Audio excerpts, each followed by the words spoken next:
நேயர்கள் அனைவருக்கும் வணக்கம். வெண்முரசு எழுத்தழல் அத்தியாயம் 37. துலாநிலையின் ஆடல் 4. அஸ்வத்தாமன்: ஆம், நான் சென்றபோது சல்லியர் கிளம்பி பாதி வழி வரை வந்திருந்தார். அவரை சந்திக்க நான் என் தூதனை அனுப்பினேன். வரும் வழியில் கூர்மபங்கம் என்னும் ஊரில் தன் படையுடன் தங்கியிருந்தார்.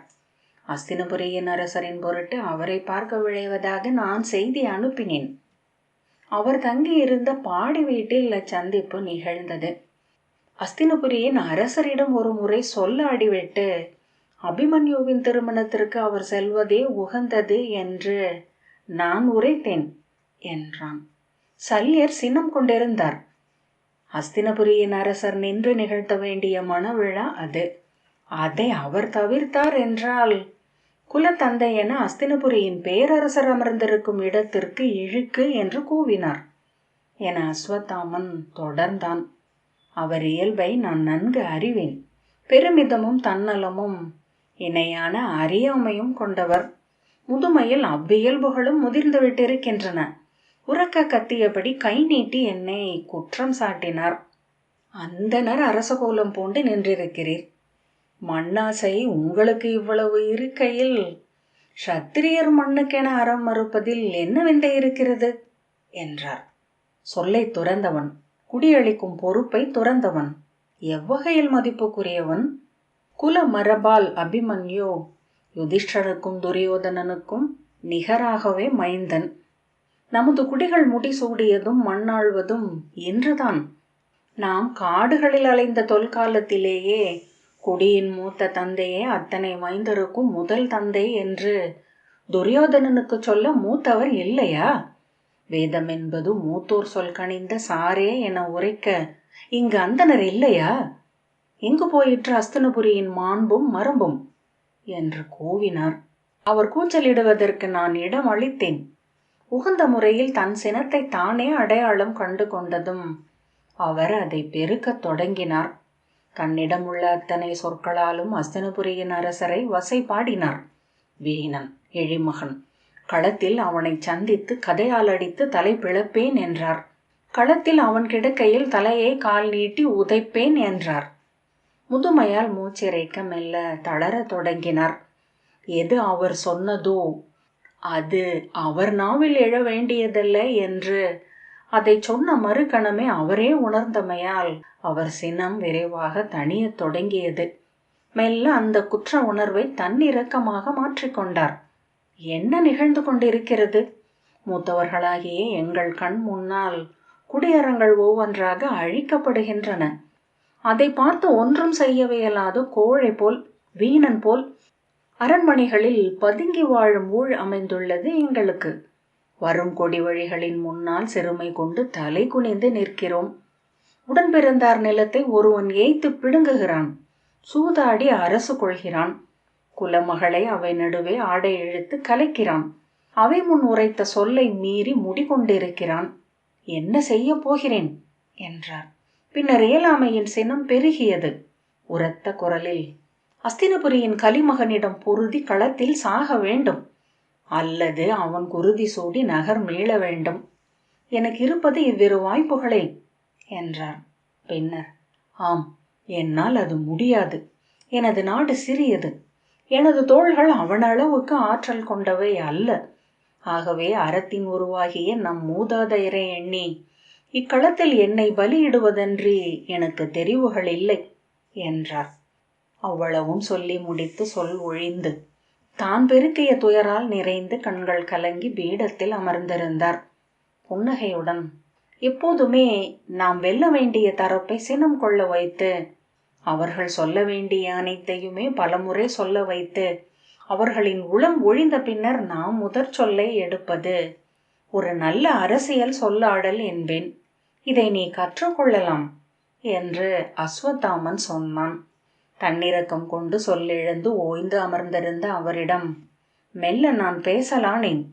அப்போது அவர் சொன்னதை மறுத்து ஒரு சொல்லும் சொல்லலாகாது. ஏனெனில் மீண்டும் சினம் கொண்டு பற்றியெழ அது வழி அமைக்கும். எனவே நிகழ்ந்ததனைத்தையும் நானும் பழித்து பேசினேன். மண் விளைவால் ஒவ்வொருவரும் எவ்வாறெல்லாம் திரிபடுகிறார்கள் என்றேன். துரியோதனரின் பிழைகள் அனைத்தையும் நானும் விரித்து பட்டியலிட்டேன். அறமிலாது கொண்ட மண்ணை தன் கொடிவழிகளுக்கு தேடி வைத்து செல்பவன், கருவூலத்தில் நஞ்சை நிறைத்து செல்பவன் என்ற நூல் வரியை சொன்னேன். என் சொற்கள் ஒவ்வொன்றையும் அவர் ஒப்புக்கொண்டார். இறுதியாக ஒன்று கேட்டேன். இங்கு நீங்கள் என்னிடம் சொன்னவற்றை துரியோதனரிடம் நேரில் சொல்லி இருக்கிறீர்களா என்று. அதற்கு இன்னும் வாய்ப்பு அமையவில்லை. 13 ஆண்டுகளில் மன நிகழ்வுகளோ பிற முதன்மை சடங்குகளோ எங்கும் நிகழவில்லை என்றார். இது அத்தகைய சடங்கு. அபிமன்யுவின் மனச்சடங்கில் நீங்கள் துரியோதனரை சந்திக்க முடியும் என்றேன். ஆம், நானும் அவ்வாறு எதிர்பார்த்தேன். ஆனால் அந்த மூடன் தன் குடிமைந்தனின் திருமணத்தை புறக்கணித்து அமர்ந்திருக்கிறான் என்று அவர் மீண்டும் குரல் எழுப்பினார். அதை நீங்கள் எண்ணினால் தவிர்க்கலாம். துரியோதனரை கண்டு பேசி அவரையும் உடன் அழைத்து கொண்டு அபிமன்யுவின் திருமணத்துக்கு செல்லலாம் என்றேன். அவர் என்னை ஐயத்துடன் பார்த்தார். அப்படி நிகழ்வு எழுமென்றால் அனைத்தும் நன்றென முடியும். அந்த அவையில் குடிமூத்தார் ஒருவர் என நீங்கள் ஆற்ற வேண்டிய பணி முடித்து வந்தவராவீர்கள். அங்கிருக்கும் அனைவருக்கும் முதல் தாதை நீங்களே என்று வரலாறு கூறும். ஆனால் நிலப்பற்ற தலையிலேறி துரியோதனன் கலியென வெறி கொண்டிருக்கிறான் என்றல்லவா கேள்விப்பட்டேன். சல்யர்: ஆம், மெய். அவர் நிலத்தை விட்டு தரப்போவதில்லை. ஆனால் ஒருபோதும் குலக்கடமையை தவறவிட்டவர் அல்ல அஸ்தினபுரியின் அரசர்.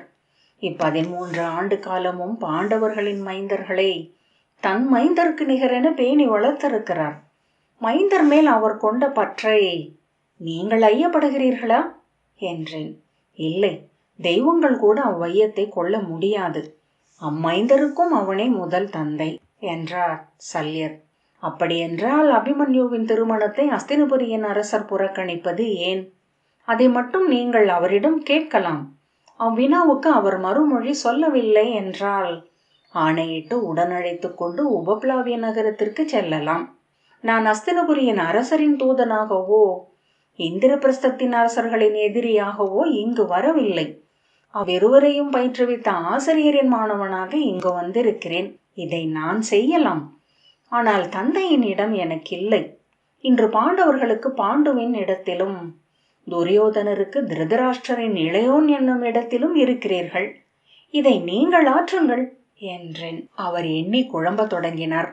முடிவெடுங்கள், நாளை சந்திப்போம் என்று வணங்கி திரும்பி என் அறைக்கு வந்தேன். ஒன்றை ஆற்ற வேண்டுமா வேண்டாமா என்ற ஐயம் எழுந்த பின் மானுடர்களில் மிக பெரும்பாலானவர்கள் அதை ஆற்றத்தான் செய்வார்கள். முதற்கணத்திலேயே வேண்டாம் என்று முடிவெடுத்ததை மட்டுமே அவர்களால் தவிர்க்க முடியும். ஊசலாட்டம் எப்போதும் ஆள் விழைவிலேயே சென்று நிற்கும்.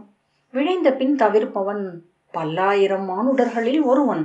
அது அறிவின் ஆற்றல் அல்ல, தவத்தின் ஆற்றல். சல்யர் எளிய மனிதர். ஆகவே மறுநாள் புலரியில் என்னுடன் வர ஒப்புக்கொள்வார் என்று எண்ணினேன். அவ்வாறே ஆயிற்று. காலையில் அரச முறைப்படி அவரை நான் சந்திக்கையில் முடிவெடுத்து விட்டார் என்றும் அதற்கு முன் துயில் களைந்து விட்டிருந்தார் என்றும் முகம் காட்டியது. நேற்றிரவு முழுக்க நீங்கள் சொன்னதை நான் எண்ணி பார்த்தேன்.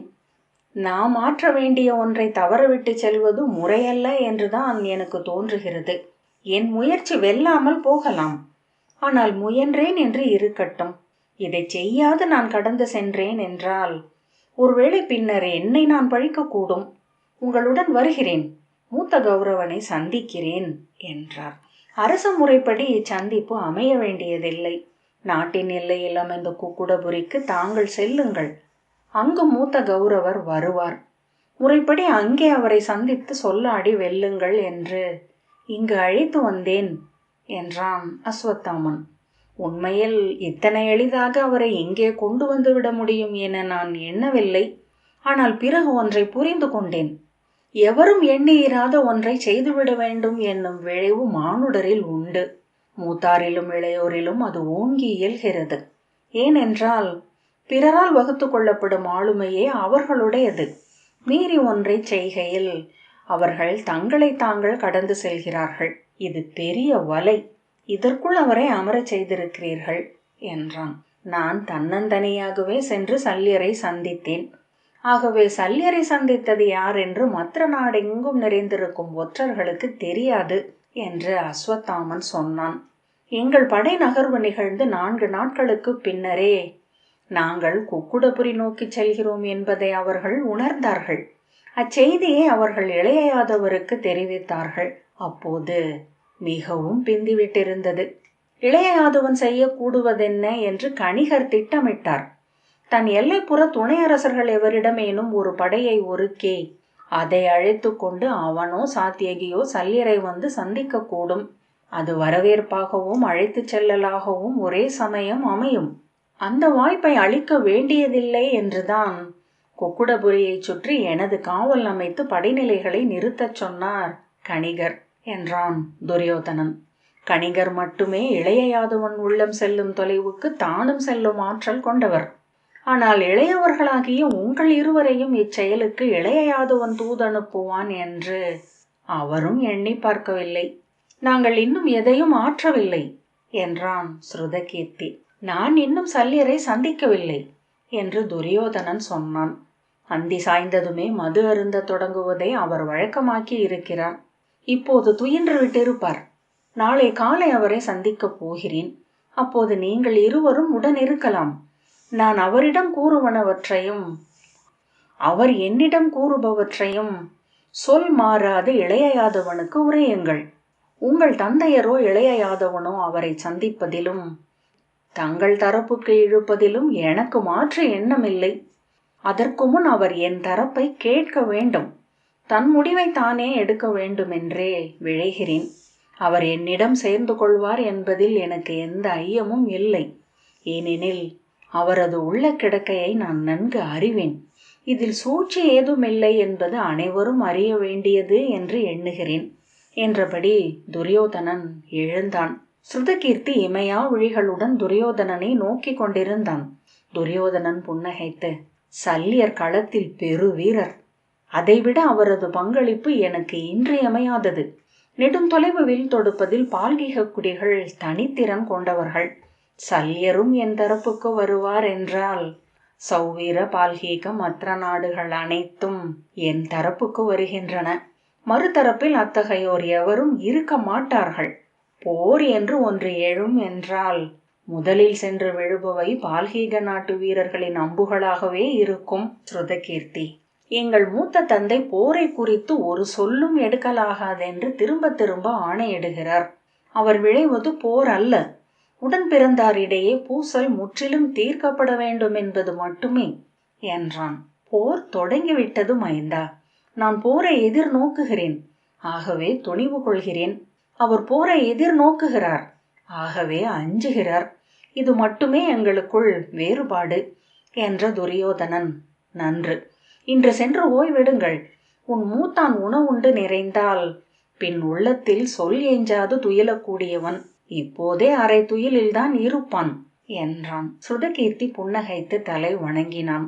ஏவலன் வந்து வணங்க துரியோதனன் அவனுடன் நடந்து உள்ளறைக்கு சென்றான். ஸ்ருதகீர்த்தி அஸ்வத்தாமனை நோக்கி தலை குனிந்து விடை பெறுகையில் அவன், சிறுவயதில் உன் தந்தை இருந்ததைப் போலவே இருக்கிறாய் என்றான். எங்கள் இருவரை பற்றியும் அப்படி கூறுவார்கள் என்றான் ஸ்ருதகீர்த்தி. இல்லை, அபிமன்யுவிடத்தில் இளைய யாதவரும் இருக்கிறார். தூய அர்ஜுனன் நீயே என்று சொன்ன அஸ்வத்தாமன் அவன் தோளில் கை வைத்து பற்றி, வருக என்று வெளியே நடந்தான். உன் தந்தை எனக்கு ஆறா புண் என துயர் அளிப்பவர். அதை நான் மறுக்கவில்லை. விந்தை என்னவென்றால், நாம் தந்தையரிடம் கொள்ளும் வஞ்சத்தையும் கசப்பையும் மைந்தரிடம் கொள்வதில்லை என்பதே என்றான் அஸ்வத்தாமன். ஒருவேளை நான் உன் தந்தையை ஆழத்தில் எங்கோ விரும்பிக் கொண்டிருக்க கூடும். அவரை இத்தனை ஆண்டுகள் நாளும் எண்ணிக்கொண்டிருப்பது அதனாலாக கூட இருக்கலாம். அந்த விருப்பத்தை உன்னிடம் என் உள்ளம் கொள்கிறது போலும். ஸ்ருதகீர்த்தி புன்னகைத்தான். நான் உங்களிடம் எதையும் கவராத அர்ஜுனன் மூத்தவரே என்றான். ஒரு கணம் திகைத்த பின் அஸ்வத்தாமன் உரக்க நகைத்தான். நாம் இந்த அரசு சூழ்தலையும் போரையும் பற்றி மேலும் பேச வேண்டியதில்லை. இந்த சூழ்ச்சிக்கு நான் உடன்பட்டதே போர் இதனால் தவிர்க்கப்படும் என்றால் நன்று என்பதனால்தான். சல்லியரின் படை உடனிருப்பதை எண்ணி உன் தந்தையர் மேலும் பூசலுக்கு எழமாட்டார்கள் என்று எண்ணினேன். நீள் மூச்சுடன் தன்னில் ஆழ்ந்து சில கணங்கள் கழித்து, போரை அஞ்சுவதை பற்றி சற்று முன் அஸ்தினபுரியின் அரசர் சொன்னார். இளையோனே, பிற எவரையும் விட போரை பற்றி எண்ணி எண்ணி நான் அஞ்சுகிறேன். பல ஆண்டுகளாகவே ஒவ்வொரு இரவில் விழித்துக் கொள்கையிலும் மிக அருகில் போரை உணர்கிறேன். துயிலாது விழித்திருந்த பின்னிரவுகளே மிகுதி. இவ்வனைத்தும் எங்கு சென்று கொண்டிருக்கிறது என்று எனக்கு புரியவில்லை. நெடுங்காலத்துக்கு முன்னரே எங்கோ நுண்வடிவில் இப்போர் தொடங்கிவிட்டதென்றும் இனி அது பருவடிவில் நிகழ்வதே எஞ்சியுள்ளதென்றும் என் உள்ளம் சொல்கிறது. நதி வழிப்படும் புனை தன் திசை செலவு குறித்து எண்ணி உழல்வதற்கேதுமில்லை என்றான் அஸ்வத்தாமன். ஆனால் மானுடரால் அப்படி காலத்திற்கு தன்னை ஒப்பு கொடுக்க இயல்வதில்லை. இவை அனைத்தையும் தாங்களே அமைத்து கொள்ளலாம் என்று அவர்களுக்குள் இருக்கும் ஆணவமும் அறிவும் சொல்லிக்கொண்டே இருக்கிறது. புனை என்றாவது முனிவருக்கே இயல்வது. உன் தந்தையிடம் சென்று சொல், நான் அஞ்சுகிறேன் என. அவரை அல்ல, பிற எவரையும் அல்ல. நான் என்னை அஞ்சுகிறேன். என் கையில் உள்ள அம்புகளை, என் உளத்தமைந்த பிரம்மனின் வாளியை. ஸ்ருதகீர்த்தி அவன் உணர்வுகளை புரிந்து கொள்ள முடியாதவனாக வெறுமனே பார்த்து கொண்டு நின்றான். இரு கைகளாலும் அவன் தோளை பிடித்து அவன் முகத்தை நோக்கி முகம் அணுகி அஸ்வத்தாமன் தாழ்ந்த குரலில் சொன்னான். இளமைந்தரை பார்க்கையில் எல்லாம் நெஞ்சு பதைக்கிறது. நாங்கள் வாழ்ந்து விட்டோம். செல்வதெனில் கூட இப்புவியில் பெரிதாக எதுவும் எஞ்சவில்லை. ஆனால் அஸ்தினபுரியின் மூற்றுவரோ இந்திரபிரஸ்தத்தின் ஐவரோ போர் தொடுப்பது ஒருவரோடொருவர் அல்ல. இளந்தளிர்களின எழுந்து வந்திருக்கும் இக்குடியின் இளையோரிடம் தளிர் பொசுக்கும் காட்டேறி இன்று மூழ்வது. இதை இருவருமே உணர்ந்ததாக தெரியவில்லை. நிமித்திகர்கள் 100 முறை கணித்து சொல்லி இருக்கிறார்கள். குலாந்தகர்கள் இரு தரப்பிலும் பிறந்து வளர்ந்து கொண்டிருக்கிறார்கள் என. பீமசேனரை பற்றி, அபிமன்யுவை பற்றி சொல்லப்பட்ட ஆருடங்கள் ஒவ்வொன்றும் அச்சுறுத்துபவை. என்னுடைய பிறவி நூலையும் கணித்து சொல்லச் சொன்னேன். நான் ஒருபோதும் என்னால் ஏற்றுக்கொள்ள முடியாத பெரும் பழிச் செயல்களை செய்வேன் என்கிறார்கள் நிமித்திகர்கள். என் கைகளால் இளமைந்தரை கொல்வேன் என்கிறார்கள். அவனுடைய விழிகள் அலை பாய்ந்தன. பித்தன் போல ஒவ்வொரு முறையும் விற்பயிற்சிக்கு முன் என் கைகளை தூக்கி பார்த்து கொள்கிறேன். இன்றெல்லாம் பயிற்சி களத்தில் செலுத்தும் ஒவ்வொரு அம்பும் உள்ள நடுக்குடன் தான் சென்று பயிற்சி இலக்கை தைக்கிறது. மெய்யான இலக்குகள் எங்கோ பிறந்து வளர்ந்து கொண்டிருக்கின்றன. என் ஒவ்வொரு அம்பும் ஒன்றின் மேல் ஒன்று தொடுத்து சரடென்றாகி அவ்விலக்குகளை நோக்கி சென்று கொண்டிருக்கின்றன என்று தோன்றுகிறது. சில தருணங்களில் பயிற்சி இலக்குகளில் முகங்கள் தெரிகின்றன, அறிந்த முகங்கள். என் கைகளால் நான் தூக்கி கருமணத்தை முகர்ந்த மைந்தர்களின் முகங்கள். இளையோனே, நான் யார் என்று நான் நன்கு அறிவேன். தந்தையரின் உள்ளத்தில் முனை கொள்ளும் உணர்வுகளே மைந்தர்களாக பிறக்கின்றன. அர்ஜுனனின் உள்ளத்தில் நிறைந்த இனிய கனி ஒன்றின் துளி நீ. எந்தையின் உள்ளத்தில் இறுகிய கசப்பின் கூர் நான். என் கைகள் பழி கரை கொள்ளாது மண்மறைய வேண்டும் என்பது மட்டுமே என் குல தெய்வத்திடம் நான் என்று வேண்டிக் கொள்வது. இப்புவியில் தெய்வங்களிடம் வேண்டி பெற்றுக்கொள்வதற்கு எனக்கு வேறு ஏதும் இல்லை. சொல் மறந்த உள எழுச்சி மட்டுமே அப்படி ஒரு சொற்பெருக்கை எழுப்பவியலும் என ஸ்ருதகீர்த்தி எண்ணிக்கொண்டான். உண்மையில் எனக்கென இலக்கு ஏதும் இல்லை. நான் என் நாட்டை ஆள்வது என் தந்தையின் எண்ணம். முடிசூடி அரியணை அமர்வதென்பது அவருக்கு நான் அளிக்கும் ஒரு பலி சடங்கு மட்டுமே. அந்த அரியணையில் ஒரு நாளும் நான் நிறைந்து அமர்ந்ததில்லை. வில்லையும் கங்கணத்தையும் உதறிவிட்டு மரவுரி சூடி என்றாவது காட்டுக்கு சென்றேன் என்றால், யார் என்று அறியாத முனிவனாக ஏதேனும் மரத்தடியில் அமர்வேன் என்றால் என் வழியை கண்டவனாவேன். ஆனால் இப்பிறவியில் என் தந்தை அதற்கு ஆணை அளிக்க மாட்டார். அதையும் அறிந்திருக்கிறேன்.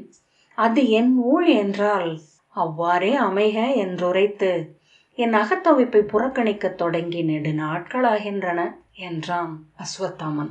சென்ற 13 ஆண்டுகளாக நான் தெய்வங்களிடம் வேண்டிக் கொள்வது ஒன்றே, ஒரு நல்லிறப்பு. என்னை சூழ்ந்து குடிகள் விழிநீர் சிந்த, குலத்தோர் நீரழித்து வணங்க எரி ஏறுதல். கங்கையில் எனக்கான நீர்க்கடன்களை நான் தூக்கி வளர்த்த மைந்தர்கள் அளிக்க, மூச்சுலகில் அமைந்து மூதாதை என குனிந்து புவியை பார்க்க ஒரு வாய்ப்பு. பிறிதொன்றுமில்லை. பிறந்ததும் வாழ்ந்ததும் என் நிறைவையும் அளிக்கவில்லை. இறப்பு அந்நிறைவை அளிக்கும் என்றால் அது ஒன்றே மீட்பு. அருள வேண்டும் தெய்வங்கள். விழிகள் நீர் கொண்டு மின்ன அவன் கைகளை இறுக பற்றி உலுக்கியபடி அஸ்வத்தாமன் சொன்னான். சென்று சொல் உன் தந்தையிடம். நான் சொன்னேன் என்று சொல். அவர் கைகளை பற்றி மன்றாடினேன் என்று. ஏன், அவர் காலடி பணிந்து கேட்டேன் என்றே சொல். அவர் எனது ஆடிப்பாவை. ஆகவே உன் தந்தை என நின்று சொல்லவும் எனக்கு உரிமை இருக்கிறது. இப்போரை தவிர்ப்பதே உன் கடன் என ஆகட்டும். இந்த போர் முற்றிலும் தவிர்க்கப்பட வேண்டும்.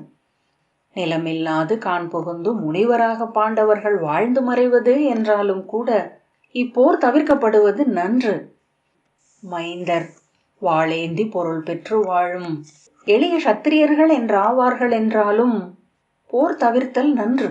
பின்னர் நீள் மூச்சுடன் தளர்ந்து, எனக்கு தெரிந்த வழி ஒன்றே. அஸ்தினபுரியின் அரசர் நிலமன்று பிரிதொன்று அறியாதவர், கொண்டது விடாத முதலை. அவரிடம் பேசி பயனில்லை. அவரை வெல்ல முடியாதவராக ஆக்கி பாண்டவர்களை தயங்கி பின்னடைய செய்வது ஒன்றே ஆகும் வழி. ஆகவே வில்லுடன் அவருடன் நிற்கிறேன். அவருக்காக அனைத்தையும் ஆற்றுகிறேன் என்ற பின் முகம் திருப்பி விடை சொல் எதுவும் உரைக்காது நடந்து அகன்றான். ஸ்ருதகீர்த்தி அவன் செல்வதை நோக்கியபடி நின்றான்.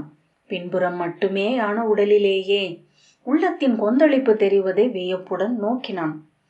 ஒவ்வொரு காலடியும் அக்கொந்தளிப்பை காட்டியது. உடன் சென்ற நிழல் அக்கொந்தளிப்பை கொண்டிருந்தது. இடைநாழிக்கப்பால் அஸ்வத்தாமன் உடல் மறைந்தது. அவன் காலடி யோசை குறைந்து அமையும் தாளமென ஓய்ந்தது. நன்றி.